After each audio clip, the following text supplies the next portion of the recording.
സംസ്ഥാനത്ത് ഇന്ന് സ്വർണ്ണവില കുത്തനെ കുറഞ്ഞു. പവന് ഒറ്റയടിക്ക് 1280 രൂപയാണ് കുറഞ്ഞത്. ഇതോടെ ഒരു പവൻ സ്വർണ്ണത്തിന്റെ വില 68,000-ൽ താഴെയെത്തി. 67,200 രൂപയാണ് ഒരു പവൻ സ്വർണ്ണത്തിന്റെ വില. അശ്വതി ന്യൂസ് ഡെസ്കിൽ നിന്ന് വിവരങ്ങളുമായി ചേരുകയാണ്. അശ്വതി, കുറേ ദിവസമായി സ്വർണ്ണത്തിന്റെ വില ഇങ്ങനെ കുത്തനെ കുതിക്കുകയായിരുന്നു. എല്ലാ ദിവസവും വില കൂടുന്ന വാർത്തയായിരുന്നു നമ്മുടെ മുൻപിലുണ്ടായിരുന്നത്. പക്ഷേ ഇന്നിതാ കുറേ നാളുകൾക്ക് ശേഷം സ്വർണ്ണത്തിന്റെ വില താഴുകയാണ്. ഇന്ന് 1280 രൂപ കുറഞ്ഞിരിക്കുന്നു. എന്താണ് ഇപ്പോൾ വില കുറയാനുള്ള കാരണം? ഇന്ന് എത്രയാണ് പവന് വില? മനു, 69,000-ന് തൊട്ടരികിൽ എത്തി നിന്ന സ്വർണ്ണവിലയിലാണ് ഇന്നിപ്പോൾ ഇടിവ് സംഭവിച്ചിരിക്കുന്നത്. ഇന്ന് 1280 രൂപയാണ് കുറഞ്ഞത്. ഇതോടെ ഒരു പവൻ സ്വർണത്തിന് വില 67,200 രൂപയായി കുറഞ്ഞു. ഗ്രാമിന് 160 രൂപ കുറഞ്ഞ് 8,400 രൂപ ആയിട്ടുണ്ട്. 1 ഗ്രാം സ്വർണത്തിന് വില 8,400 രൂപ ആയിട്ടുണ്ട്.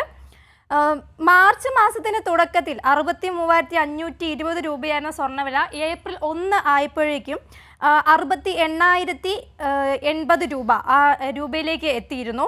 ഒരു മാസത്തിനിടെ ഏകദേശം 4,500 രൂപയോളമാണ് വർധനമുണ്ടായിരുന്നത്. മനു, ശരി, അശ്വതിയാണ് വിവരങ്ങൾ നൽകിയത്. സ്വർണ്ണം പവന് 1280 രൂപ ഇന്ന് വില കുറഞ്ഞിരിക്കുകയാണ്.